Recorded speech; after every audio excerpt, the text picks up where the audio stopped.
Mateo 5, 17 al 20.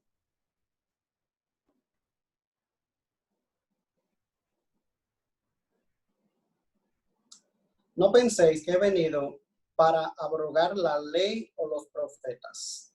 No he venido para abrogar, sino para cumplir.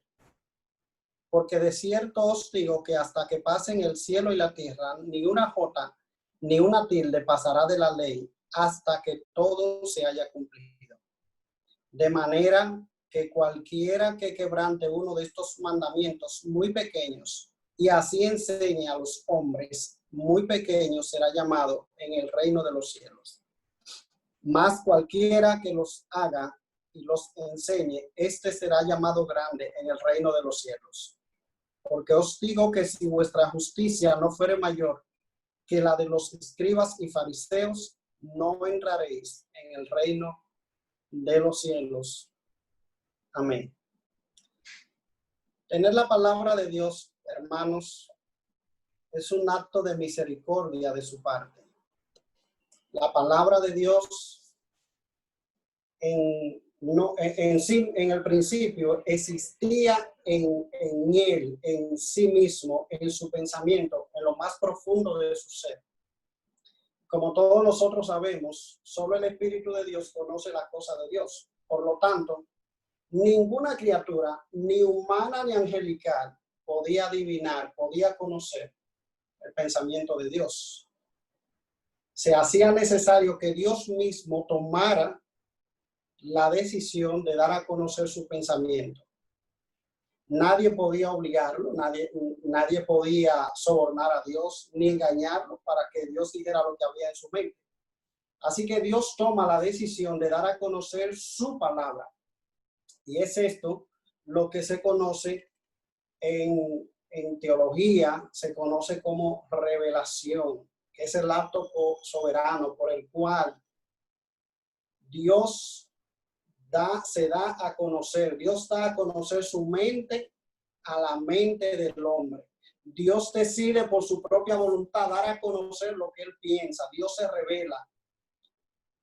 Y una vez que la revelación de Dios se da, Dios comienza a comunicarse con el hombre, se hacía necesario un registro en el cual se guardara esa revelación que él había dado a los hombres. Y para lograrlo, Dios capacitó a hombres con habilidad para la escritura y movió a esos hombres para que escribieran lo que Dios le había revelado.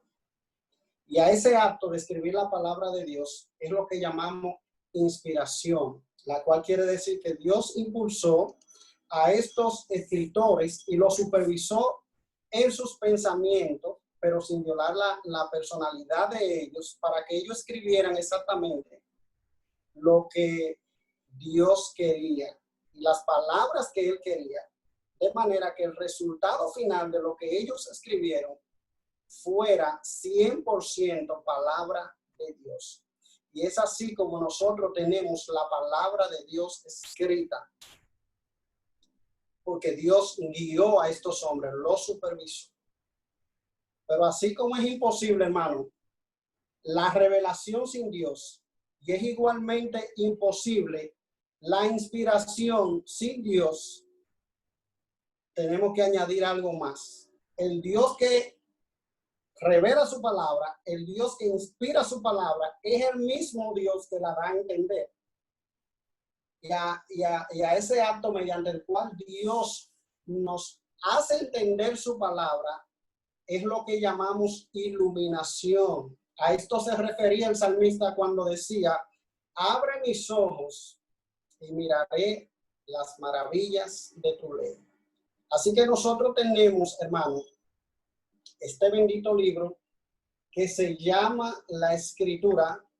Es el pensamiento de Dios dado a los hombres, es la expresión de su voluntad para nosotros. Y lo que está en este libro es la voluntad de Dios, que es perfecta y es eterna. No pasa de moda. La palabra de Dios nunca será obsoleta.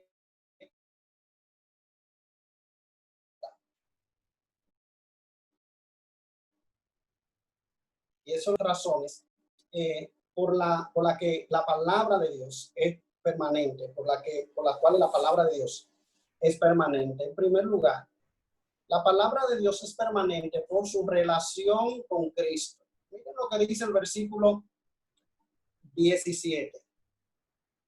Si en algún momento, hermano, no me están escuchando, me pueden interrumpir o alguien hace alguna seña.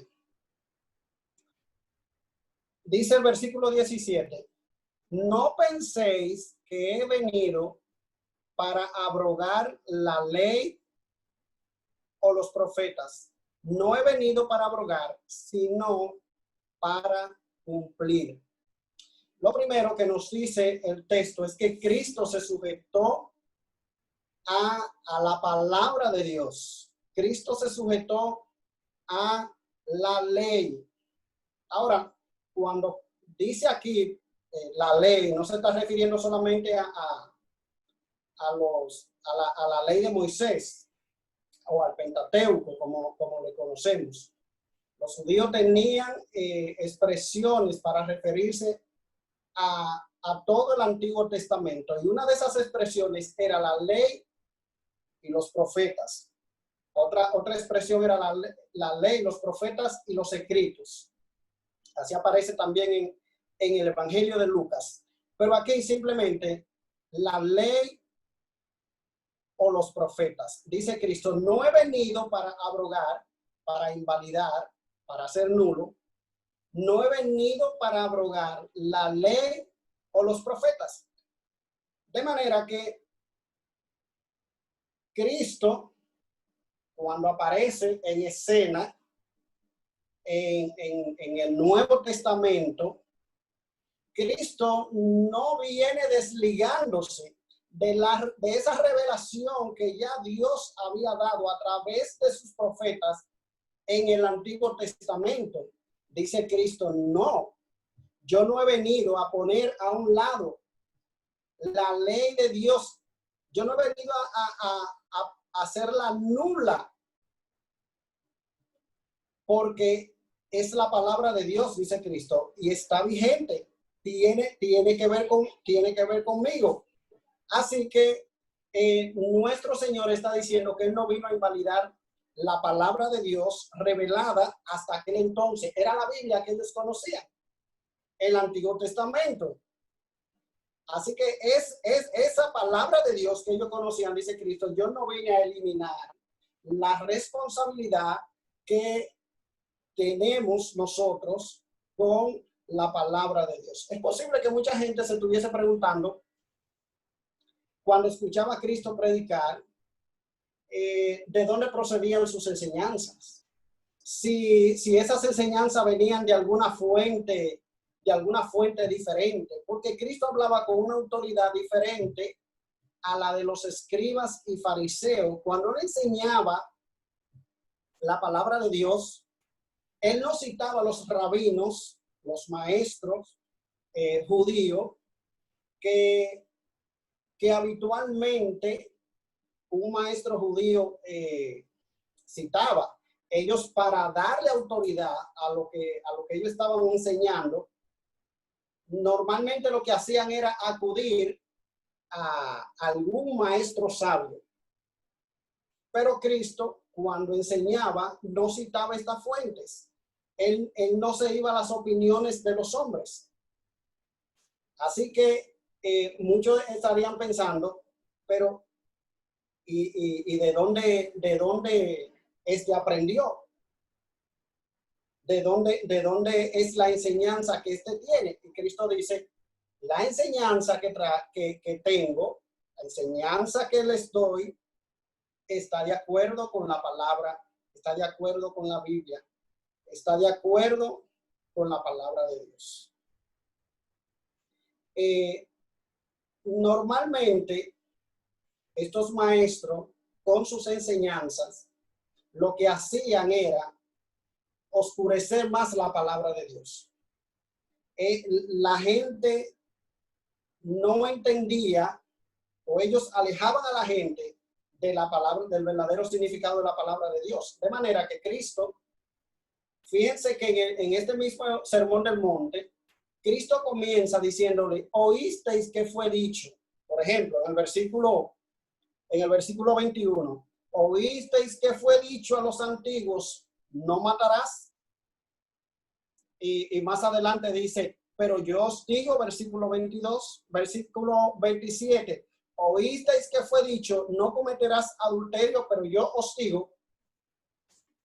Con estas expresiones que se repiten en el capítulo 5 y también en parte del capítulo 6, Cristo no está contradiciendo el Antiguo Testamento, ni la enseñanza del Antiguo Testamento. ¿A qué se refiere Cristo cuando dice, oísteis que fue dicho a los antiguos, no matarás? Cristo no está citando el Antiguo Testamento, ni está diciendo que él está en contra. A lo que Cristo se refiere es a las interpretaciones que daban los maestros judíos. Ellos habían enseñado que la palabra de Dios tenía un cumplimiento superficial. Oíste que fue dicho a los antiguos, no matarás. Ellos decían, así enseñaban, bueno, matar es cometer el asesinato de manera física. Pero Cristo dice, pero yo os digo que cualquiera que se enoja contra su hermano será culpable de juicio.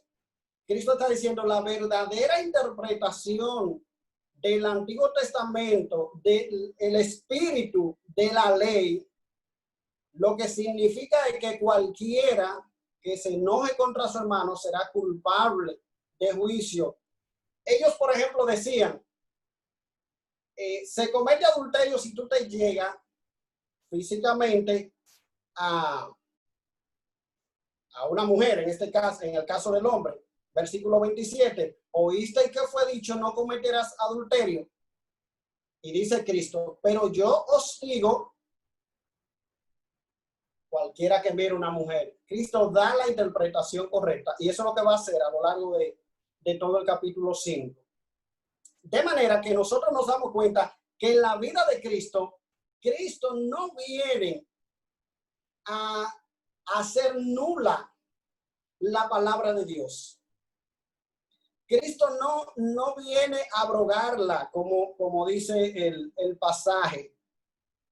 Él viene de acuerdo con la palabra de Dios a darle su verdadero significado. Él viene a sujetarse a ella. De hecho, Cristo, según el Nuevo Testamento en su conjunto, nosotros nos damos cuenta que cumple la ley. En el libro de Hebreos, nosotros nos damos cuenta que él es el cumplimiento de la ley, en el sentido de que todo el Antiguo Testamento apuntaba a él. Los sacrificios, las ceremonias del Antiguo, de Levíticas, todo era sombra de la realidad que Cristo representaba, de esa realidad que estaba por manifestarse. Entonces, en ese sentido, la ley, todo el Antiguo Testamento, haya su cumplimiento en Cristo, porque todo apuntaba a él. Pero Cristo cumple la ley porque él en su propia vida se sujetó a la palabra de Dios. Él cumplió, él vivió una vida perfecta en obediencia a la ley de Dios. De hecho, él mismo dice, yo no he venido para hacer mi voluntad, sino la voluntad del que me envió. Y vivió toda su vida. Fue una vida en coherencia, en obediencia con la palabra de Dios, con su Padre que le había enviado. De manera, mis hermanos, que lo que nosotros observamos en la vida de Cristo es que él obedece la palabra de Dios. Cristo no consideraba la palabra de Dios como algo obsoleto, algo que no era pertinente para él, algo que ya estaba desfasado. La palabra de Dios es permanente porque Cristo la cumplió. Pero la palabra de Dios también es permanente por su relación, en segundo lugar, por su relación con la época presente. La palabra de Dios es permanente por su relación con Cristo, ¿verdad? En primer lugar. Segundo lugar, es permanente por su relación con la época presente. Versículo 18. Porque de cierto os digo que hasta que pasen el cielo y la tierra, ni una jota ni una tilde pasará de la ley hasta que todo se haya cumplido. Aquí tenemos, hermano, algunos pensamientos importantes de todo lo que está escrito, de que todo lo que está escrito en la palabra de Dios ha de tener un cumplimiento fiel. La palabra de Dios es permanente. Si usted quiere, póngale ahí el título. La palabra de Dios es relevante. La palabra de Dios es actual, porque no hay manera en que nosotros podamos escaparnos de la responsabilidad que tenemos ante la palabra de Dios. La palabra de Dios nunca pasará de moda, nunca estará desactualizada. No, hermanos. Dice el Señor que hasta que pasen el cielo y la tierra, ni una jota ni una tilde pasará de la ley hasta que todo se haya cumplido. Así que vemos que la palabra de Dios es eficaz. Todo lo que dice la palabra de Dios ha de cumplirse. En la Biblia nosotros no tenemos, hermanos, expresados los deseos de una divinidad impotente que está en los cielos frustrado, con nosotros los seres humanos. No, mis hermanos. Miren lo que dice el Salmo 119:89. Para siempre, oh Jehová, permanece tu palabra en los cielos. Para siempre, oh Jehová, permanece tu palabra en los cielos. Y el Salmo 135, versículo 6, dice: todo lo que quiso Jehová ha hecho en los cielos y en la tierra, en los mares y en todos los abismos. De manera que la palabra de Dios ha de cumplirse. Dios hace lo que Él dice, lo que Él promete. Todo lo que está expresado en la palabra de Dios ha de hallar fiel cumplimiento, hermano. Y Cristo lo expresa diciendo: ni una jota ni una tilde pasará de la ley hasta que todo se haya cumplido. El Antiguo Testamento fue escrito, la mayor parte de él fue escrito en hebreo. Y la palabra más pequeña en el alfabeto hebreo es la Yod. Dice aquí el Señor: ni una jota ni una tilde. La tilde, lo que es la tilde, es una palabra que era una pequeña rayita que se usaba para distinguir una letra de otra. Imagínense, por ejemplo, en el caso de nuestro idioma, el puntico de la I. Yo no sé, cuando yo estudiaba en la universidad, yo estudié mi primera carrera, letra y filosofía, pero en la clase de literatura tenía una maestra que me enseñó que esas rayitas que se le ponían arriba, sea a cualquier letra, se llamaban virgulilla. Lo que Cristo está diciendo es que la más mínima expresión de su palabra, un puntito o una letra, nada quedará, ninguno está de más en su palabra. No hay nada que sobre la palabra de Dios. No hay nada que quede sin cumplimiento. ¿Usted quiere ver algunos ejemplos? En el Salmo 19, versículo 7, miren lo que dice la palabra de Dios. La ley de Jehová es perfecta. ¿Qué significa eso? Perfecto significa completo.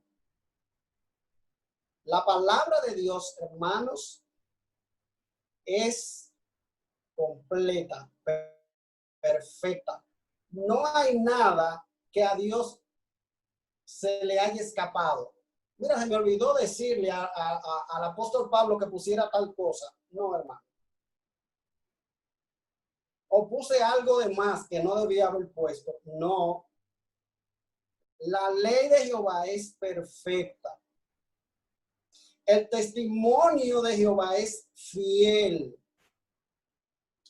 Y en el Salmo 119, versículo 160 también, dice, la suma de tu palabra es verdad.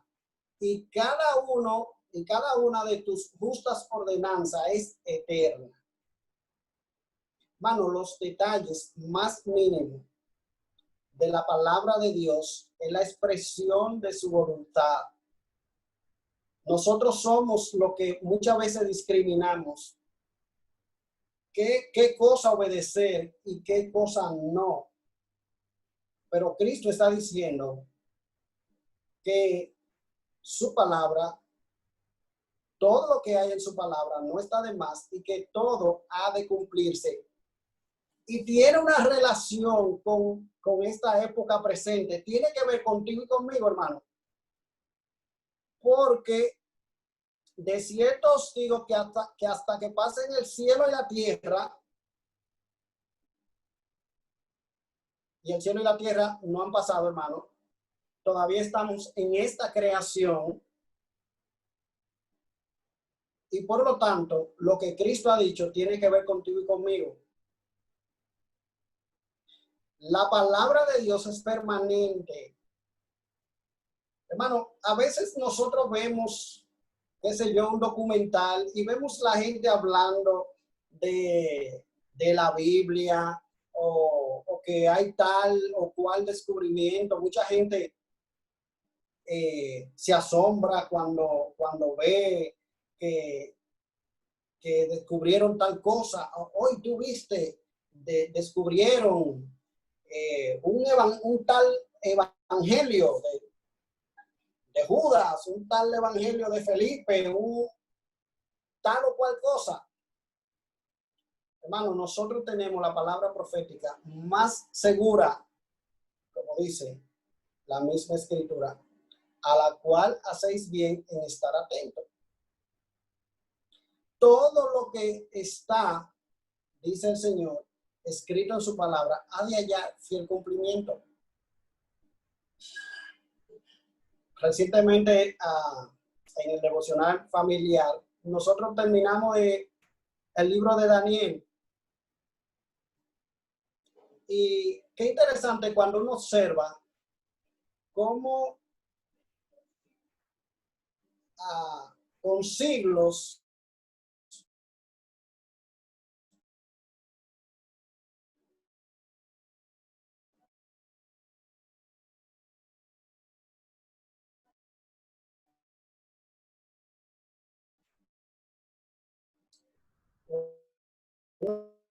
no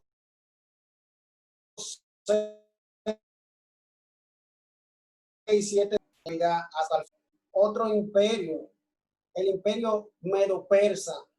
Y cómo ese imperio también va a caer y que va a surgir otro imperio, el imperio griego, comandado por Alejandro Magno. Y cómo ese imperio va a caer y va a surgir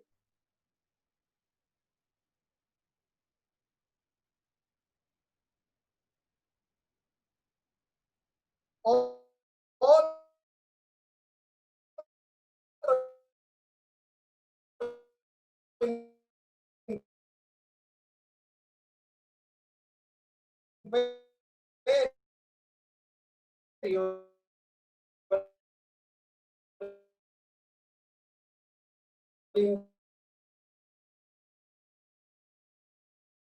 esté relacionada con nuestra época presente. Está relacionada con Cristo por su relación con Cristo, pero también por su relación con la época presente.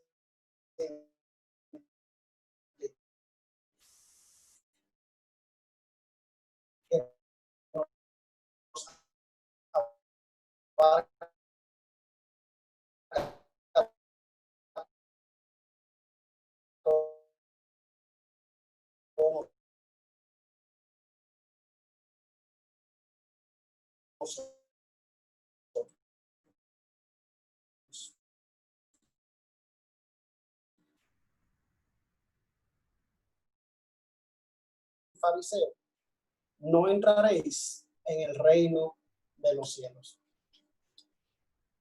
Miren, en este contexto del Sermón del Monte, y en que Cristo habla estas palabras, Cristo le ha dicho primero, anteriormente, le ha dicho a sus discípulos que ellos deben ser la luz del mundo y que deben ser la sal de la tierra. Y es después que Cristo le dice esa realidad o ese desafío de que ellos tienen que impactar al mundo siendo sal y siendo luz, que Cristo entonces comienza hablando acerca de la palabra de Dios, de su relación con la palabra de Dios y de la relación de la palabra de Dios con nosotros. Así que lo que el Señor nos está diciendo es, si hemos de impactar al mundo siendo sal y siendo luz, eso no debe ser según nuestro propio criterio, siguiendo nuestro propio criterio. Bueno, mira, la manera en que yo voy a impactar este mundo siendo luz y siendo sal es haciendo muchas buenas obras. Yo voy a poner una ONG y yo me voy a buscar recursos, yo voy a ayudar a muchas personas por mi vecindario, o yo voy a ayudar niños de la calle. Así que yo voy a hacer sal y yo voy a hacer luz. No, hermano, esa influencia que nosotros debemos tener sobre este mundo debe ser ejercida siguiendo las directrices de la palabra de Dios. No puede ser siguiendo nuestras propias normas, sino siguiendo las normas de Dios. Porque la única manera en que nuestro testimonio va a ser un testimonio eficaz es cuando nosotros nos apegamos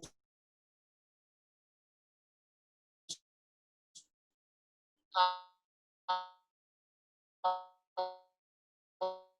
la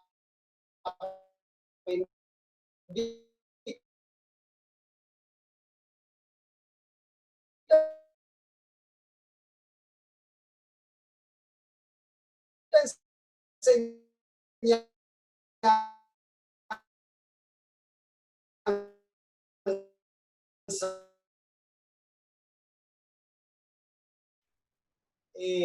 de la manera que Dios había establecido originalmente. No, sino una obediencia acomodada. Y así guiaban a otros a obedecer la palabra de Dios de manera superficial. Hermano, pero Cristo dice que nuestra obediencia a la palabra de Dios es un asunto de vital importancia a los ojos de Dios. Cuando nosotros obedecemos la palabra de Dios para que otros nos vean, para dar la impresión a otros de que nosotros somos gente piadosa, Cristo dice, si otros Si nosotros somos para otros piedra de tropiezo, viviendo de esta manera y enseñando de esta manera, esto va a tener serias repercusiones para nosotros. Y dice Cristo, no, nuestra obediencia no puede quedarse en lo superficial. Y por eso sí, dice en el versículo 20, si vuestra justicia no fuere mayor que la de los escribas y fariseos, no entraréis en el reino de los cielos. Porque la obediencia de los escribas y fariseos era una obediencia superficial. Una obediencia superficial. Dice la palabra de Dios en Mateo 6, más adelante, que esta gente oraba a Dios y amaba hacer su justicia delante de los hombres. Y dice Cristo, ya ellos tienen su recompensa. Cuando dé limosna, dice Cristo, no haga tocar trompeta delante de ti, como hacen los hipócritas en las sinagogas y en las calles para ser alabados de los hombres. De cierto os digo, ya tiene. Esa es la obediencia de los escribas y fariseos. Una obediencia para que la gente te alabe. Una obediencia para tratar de impresionar a los hombres. ¿Sabe qué, hermano? Muchas veces nosotros somos afectados por eso mismo. Nosotros vamos a la iglesia no por la opinión que Dios pueda tener de mí, sino por lo que puedan decir los demás. A veces queremos dar la impresión de que nosotros somos gente espirituales, que nosotros somos más espirituales que los otros. Cualquiera que nos oye muchas veces pensaría, si nosotros pecamos, si nosotros tenemos tentaciones y debilidades, dice el Señor, debemos tener cuidado con eso. Este pueblo de labios me honra, pero su corazón está lejos de mí. Entonces, la palabra de Dios, hermano, nos invita, Cristo nos invita a una obediencia, a su palabra, una obediencia real. Y no estamos hablando, hermano, de salvación, no estamos hablando de salvación por obras. Estamos hablando de una obediencia que surge de una estrecha relación con Dios.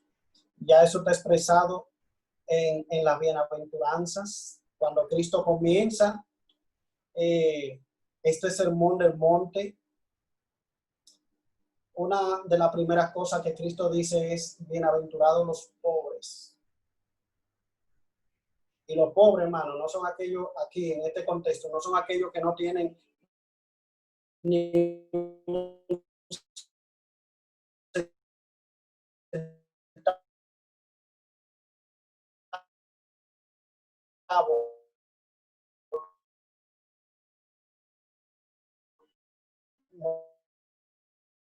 son aquellos que no tienen que comer. Así que los hombres y las mujeres a lo que Cristo le está hablando y desafiando a una obediencia son aquellos que ya delante de Dios ellos se consideran sin nada que ofrecerle a Dios, en bancarrota espiritual,